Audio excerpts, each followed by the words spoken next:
그가 누굽니까? 그가 누구예요? 네, 무슨 성령이죠? 13절 네, 진리의 성령님이 오십니다. 진리의 성령님은 오직 성자 하나님의 영광을 위해서 역사하신다는 그런 말씀입니다.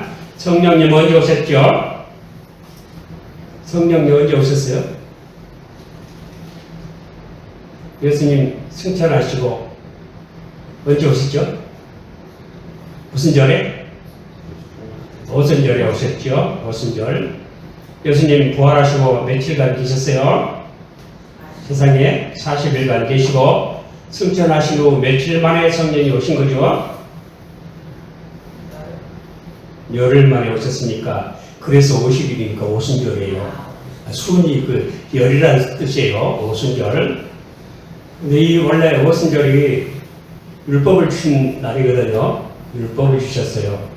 예, 그 율법을 주신 절기가 오순절이에요. 그 시내산에 도착해서 율법을 받은 절기인데 그때 성령이 오셨어요. 그러니까 율법과 성령은 전혀 다른 것 같죠? 그렇지 않아요. 에스겔 36장 17절에 보면 그 신을 우리에게 주셔서 하나님의 법을 우리 마음에 새겨주시기 위해서 오신 거예요. 깊은 관련을 가지고 있습니다.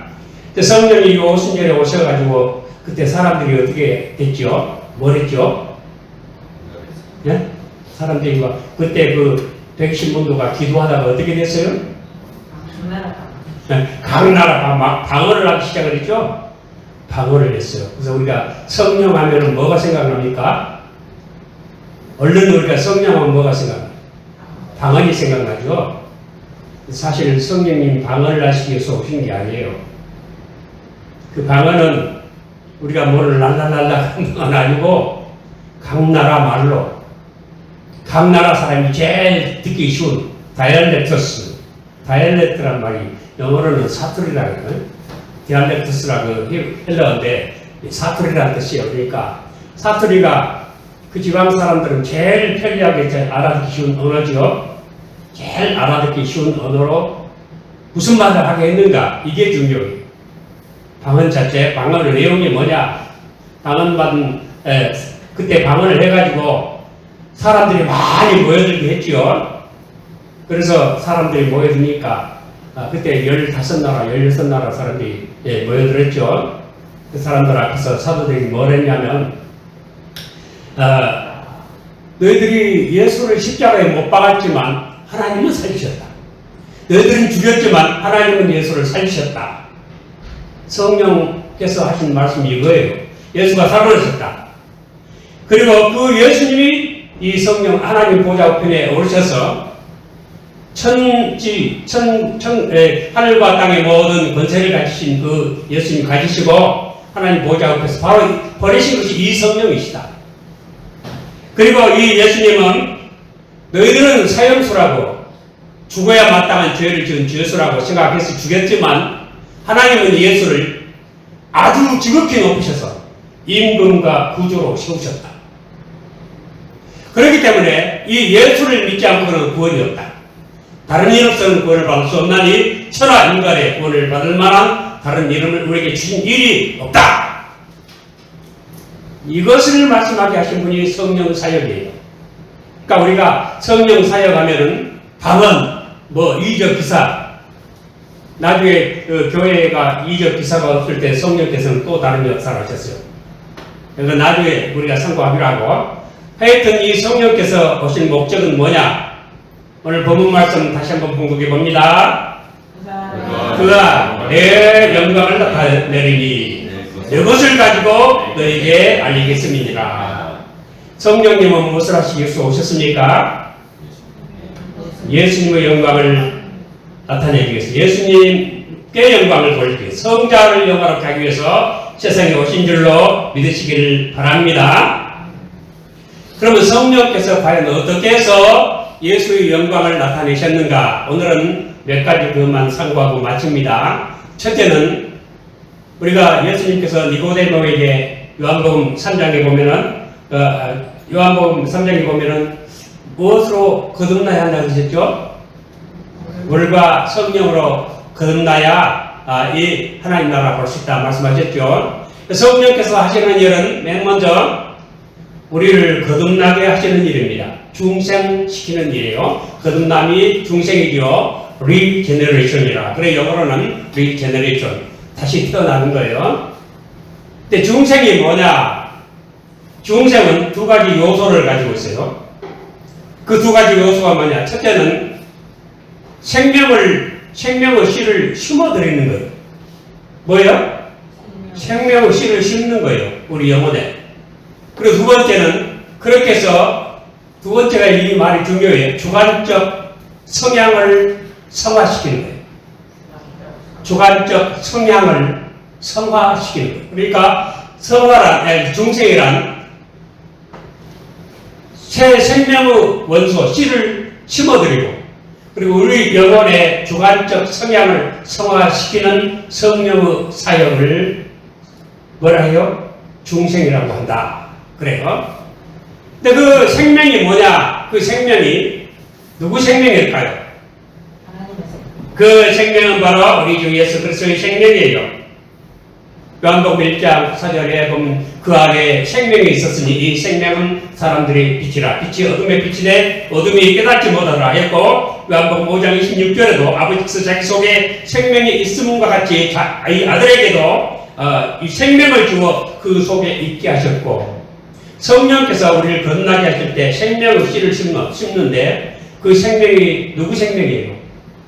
바로 아들의 생명, 예수의 생명을 심는 거예요. 그래서 우리가 거듭난 사람은 주관적 성향이 이렇게 완전히 거룩하게 되어요. 아직 무엇을 했다가 아니에요. 아무것도 안 했어요. 이걸 우리가 착각을 하면 안 돼요. 지금 거듭난 사람은 무슨 착한 일을 하고 선한 일을 하고 하는 게 아니고 그런 씨가 심어진 거예요. 여러분 최고급 사과라고 할 때 사과 씨를 심었어요. 사과가 아직 맺히지 않았어요. 꽃도 안 폈어요. 잎도 안 나고. 근데 씨가 심어졌어요. 근데 이 씨 속에 최고 맛있는 사과가 거기 들어있죠. 그 사과 속에. 그러니까 이 거듭남이라고 하는 건 그런 사람이 되는 것을 말하는 거예요.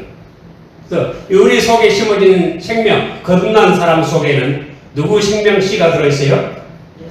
예수님의 생명 씨가 들어있어요. 근데 이 생명 씨가 앞으로 열매를 맺을 거예요. 또 보도록 하십시다. 그 열매도 성령님이 맺게 하세요. 그래서 이 성자를 여발하게 하십니다. 성령께서는. 그리고 둘째로는 성령께서 뭘 하게 하시냐면 죄를 깨닫게 하십니다. 뭐래요? 요한복음 16장 8절 11절에 거기 다 펴져 있죠. 한번 다 같이 공독해 보실까요? 8절부터 11절까지. 그가 와서 죄에 대하여 위에 대하여 심판에 대하여 세상을 책망하리라. 죄에 대하여라 하면 저희가 나를 믿지 아니하며 의에 대하여라 하면 내가 아버지께로 가니 너희가 다시 나를 보지 못하며 심판에 대하여라 하면 이 세상 임금이 심판을 받았음이니라. 성령께서 죄를 깨닫게 하시는데 그 죄가 뭐예요? 무슨 죄예요? 성령께서 우리 깨닫게 한 죄가 뭐예요? 무슨 죄를 깨닫게 합니까? 예수 믿지 않는 죄를 깨닫게 하는 거예요. 무슨 죄예요? 죄에 대해 책망하는 것은 나를 믿지 않냐고 하셨잖아요. 성령께서 예수 믿지 않는 건 죄다. 근데 그 죄가 무슨 죄일까요? 죽을 죄라는 죽을 죄. 보통 죄가 아니에요. 얼마 동안 죽을까요? 영원히 죽어버려요. 아주 지옥에 빠져가요. 영원히 죽는 죄예요. 성령께서 책망을 하실 때 해결하는 거예요. 그리고 의에 대하여 하면 내가 세상에 있지 않냐 하기 때문에 나를 못 본다. 그 말씀은 이 세상에 나 말고 의인은 없다는 뜻이에요. 예수님 말고 의가 없어요. 그리고 심판에 대하여는 사탄이 이미 심판받았다. 세상에 예수 믿지 않는 모든 사람들은 다 사탄 편이라는 뜻이 그리고 심판의 대상이라는 뜻이에요. 그런데 우리는 예수를 믿지요. 우리에게 죄가 있습니까? 없습니까? 우리는 죄인입니까? 아닙니까? 죄인이에요. 우리가 죄인이에요. 예수 믿는데 어때요? 죄인이에요? 아니에요? 죄인입니까? 하나님이 죄인의 예배를 안 받으신다는데 죄인이면서도 의인이에요. 우리 예수 믿는 사람은. 그러니까 우리 여러분 그동안에 죄를 많이 지었어요? 우리는 우리 주아한테 한번 물어봐야 되는데, 주아가 시험 준비하느라고 잠을 안 자고 공부 열심히 해서 합격했는데 죄 지었어요, 안 지었어요? 죄인이 아니에요. 죄인이요? 그거 참 이상하네. 공부하는데 무슨 죄를 지었어? 사도 바울이 그런 말을 했어요. 내가 자체가 아무것도 깨닫지 못하나 일인하여 내가 의롭다 하심을 받지 못한다. 고린도전서 4장 4절을 말씀. 나를 판단하실 이는 주님이시다. 우리 믿음 가운데 나는 죄인입니다 하는 것도 믿음 한 조항으로 들어가야 돼. 내가 죄인입니다 하는 것도. 왜냐하면 우리가 죄에 대한 아무런 경험이 없지라도 하나님이 그렇게 선포했어. 의인은 없나니 하나도 없어요. 모든 사람이 다 죄인이에요. 누가 그렇게 선포하셨어요? 하나님이 그렇게 선포하셨기 때문에 그렇게 믿어야 돼요. 바울 같은 사람도 나 죄 생각나는 거 없어. 죄 아무것도 자체가 끝없다. 그것 때문에 내가 의로운 사람 되는 것 아니다. 우리는 왜냐하면 하나님은 자기를 속일 수 없고 거짓말을 하실 수 없는 하나님께서 내가 다 죄인이다. 의인은 하나도 없다. 그러면 우리가 다 죄인인 줄로 알아야 됩니다. 근데 우리가 죄인이 하나님 앞에 예배 드립니까? 그 예배 받으실까요? 우리 예수님 죄인 부르러 오셨죠. 근데 우리는 의인이면서도 죄인이에요. 이것을 알아야 돼요. 어떤 사람들이 이게 많이 오해를 하더라고요. 우리는 의인인데 죄인 아니다. 내 죄를 용서해 주세요. 그런 기도하니까. 그런 예배 드리지 말자. 하나님은 의인으로 예배 받으시 죄인 예배 안 받으신다. 근데 왜 죄인이라 그래? 하고 시비를 건 사람이 있더라고요. 신학 공부했다고 하는 사람이 그러더라고요. 근데 우리는 신분상 의인이지만 상태상 죄인이에요. 뭐라고요? 좀 어렵죠? 우리는 신분상 의인이지만 상태상 죄인이에요. 이 신분상 의인이라고 하는 말은 위신칭 있죠. 의롭다. 칭을 의롭다 칭 받아요. 이게 법정적인 선고예요. 법적으로 의롭다. 때려버리는 거예요. 죄가 있어도 신분상 의인이지만 상태상 아직 의인이 아니고 죄인이에요. 그것은 무슨 뜻이냐면 성화가 덜 됐다 그 뜻이에요. 그러니까 칭의와 성화의 차이예요. 신분은 하나님과의 관계 문제고 이 성화 상태는 하나님의 형상 문제예요. 윤리적인 문제예요. 그래서 우리는 이 성령 충만한 사람은 항상 이 죄의식을 가져야 됩니다. 여러분들, 우리는 예수 믿음으로 의롭다 칭함을 받아서 영생을 얻었고 죄사함을 받았어요. 형벌이 면제가 됐어요. 형벌이 면제는 됐지만 형벌에 대한 당위성 자체는 면제되지 않았어요. 항상 벌받아 써다 나는 그런 교회 형벌에 대한 당위성이죠. 물론 하나님께서 그대로 형벌을 안 주시지만 당위성 살아있어요. 난 죽을 죄인이다. 그런 의식. 그래서 우리는 이 회개라는 건 죽을 때까지 하는 거예요. 항상 해야 되는 거예요. 그래서 우리는 늘 회개하는 자세로 사시기를 바랍니다. 성령께서 이것을 우리 마음에 가르쳐 주시는 거예요. 그래서 예수 믿지 않고는 다 죄인이다. 예수 믿어야 의인이다. 그래도 형벌의 당위성이 있다. 의인이지만 상태상 죄인이다. 그래서 늘 경건에 나가도록 인도하시는 분이 성령이십니다. 그리고 세 번째로 성령께서 우리를 뭘 하시냐면 로마서 8장 15절에 너희는 다시 무서워하는 종의 영을 받지 아니하였고 양자의 영을 받았으므로 아바 아버지라 부르짖느니라. 성령께서 우리를 하나님의 양자로 우리를 이렇게 이 양자를 삼으시게 하신 분이에요. 근데 그 양자는 바로 누구 영이냐면 예수 그리스도의 아들 성자의 영이에요. 그래서 우리가 하나님을 친아버지로 삼고 아버지, 아빠 하고 부르라고 이렇게 말씀하고 계신 거예요.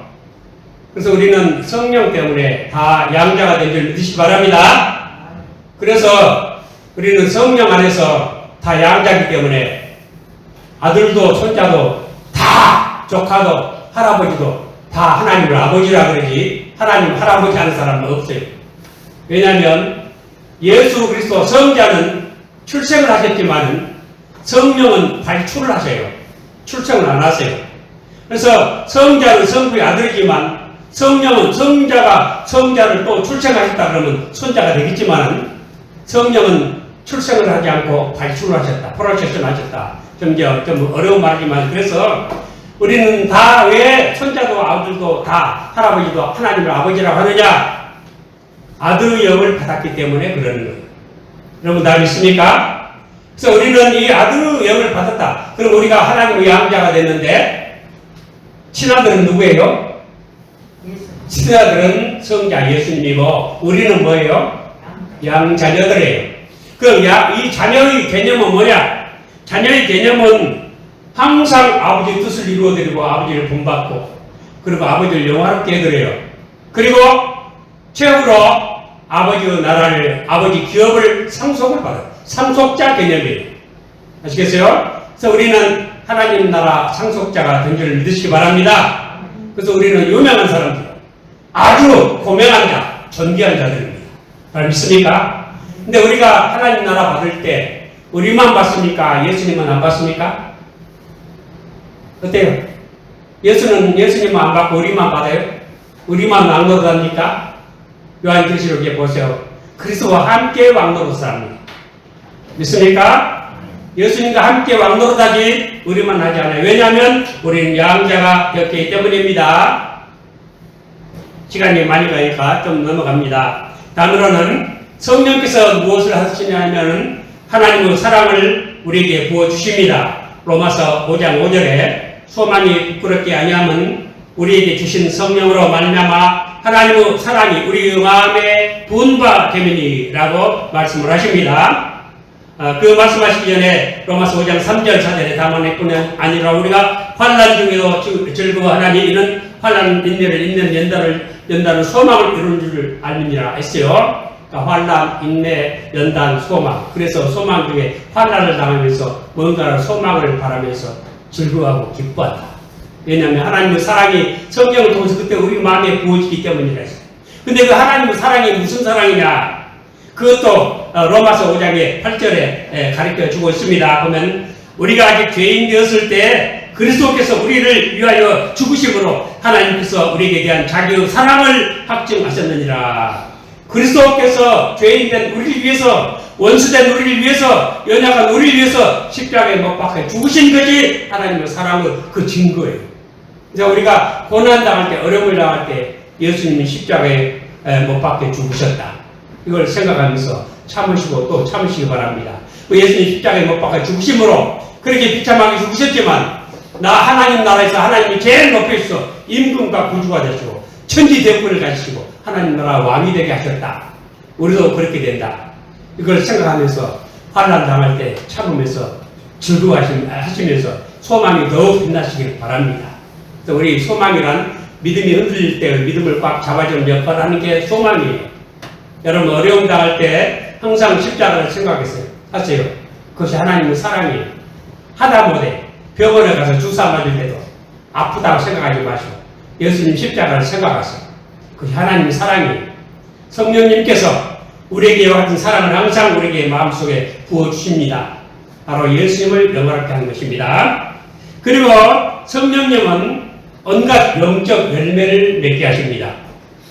갈라디아서 5장 22절 성절에 오직 성령의 열매는 사랑과 희락과 화평과 오래 참음과 자비와 양선과 충성과 온유와 절제니 이 같은 것을 금지할 법이 없느니라 라고 말씀하십니다. 성령의 열매 몇 가지요? 다 하시죠? 성령의 열매는 사랑과 희락과 화평과 오래 참음과 자비와 양선과 충성과 온유와 절제. 무엇으로 시작해서 무엇으로 마칩니까? 사랑으로 시작해서 절제로 마칩니다. 근데 어떤 분이 성령 열매 9가지는 다 사랑이라고 그렇게 말하는 분도 있어요. 그걸 다 설명할 수는 없고 평화로는 우리가 서로 다정하게 지내는 사랑이다.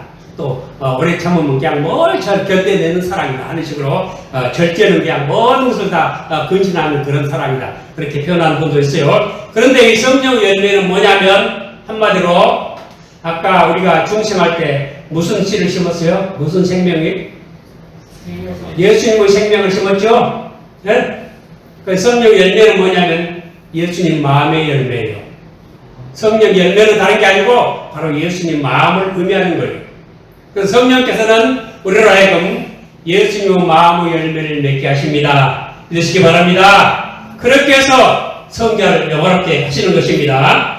그리고 성령께서는 인치시고 보증을 해주신다고 말씀을 하십니다. 고린도후서 1장 21절에 저가 또한 우리에게 인치시고 보증으로 성령을 우리 마음에 주셨느니라. 또 고린도후서 5장 5절에 곧 이것을 우리에게 이루게 하시고 보증으로 성령을 우리에게 주신 이는 하나님이시니라. 에베소 1장 13절에 그 안에서 너희도 진리의 말씀 곧 너희의 구원의 복음을 듣고 그 안에서 또한 믿어 약속의 성령으로 인치심을 받았으니 에베소 4장 30절에 하나님의 성령을 근심하게 하지 말라. 그 안에서 너희가 구속 날까지 인치심을 받았느니라. 근데 인이 뭐예요? 인이 뭐예요? 인이 뭐죠? 뭐가 인이에요? 인치신다. 인이 뭡니까? 도장이 인이에요. 도장을, 성령 도장을 찍어요. 예? 여러분, 우리에게 통장에 도장이 있으면 돼요? 안 돼요? 도장 찍어주면, 통장 돈 얼마 달라고 다 두고 그러죠? 도장 때문에. 우리가 성령으로 도장을 찍었어요. 이는 예수의 사람입니다. 그리고 보증이죠. 여러분, 집 살 때 계약을 하죠. 도장을 찍어서 계약을 하죠.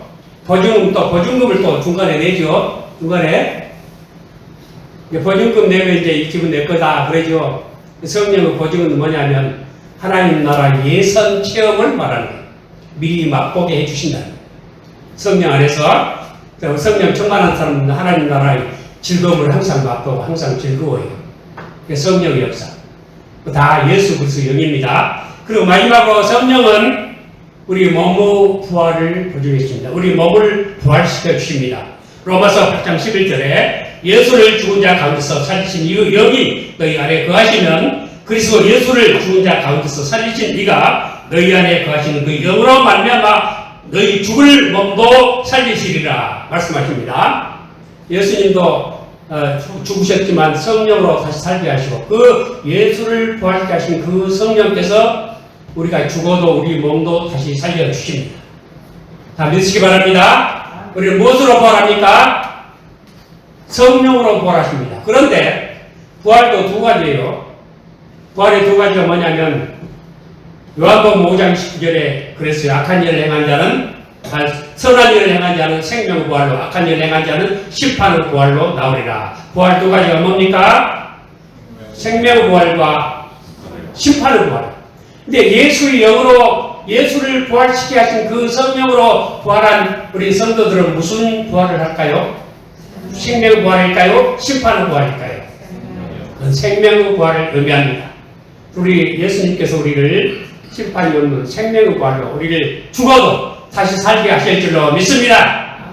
이와 같이 성령께서는 오직 예수님을 영화롭게 하십니다. 바로 그런 역사로 하시기 위해서 예수님으로 말미암아 이루어진 그 성취된 모든 유익들을 구속의 유익들을 우리에게 적용시키기 위해서 오셨습니다. 그래서 우리도 성령 충만해서 예수님의 영광을 위해서 사는 우리 모두 되시기를 축원합니다.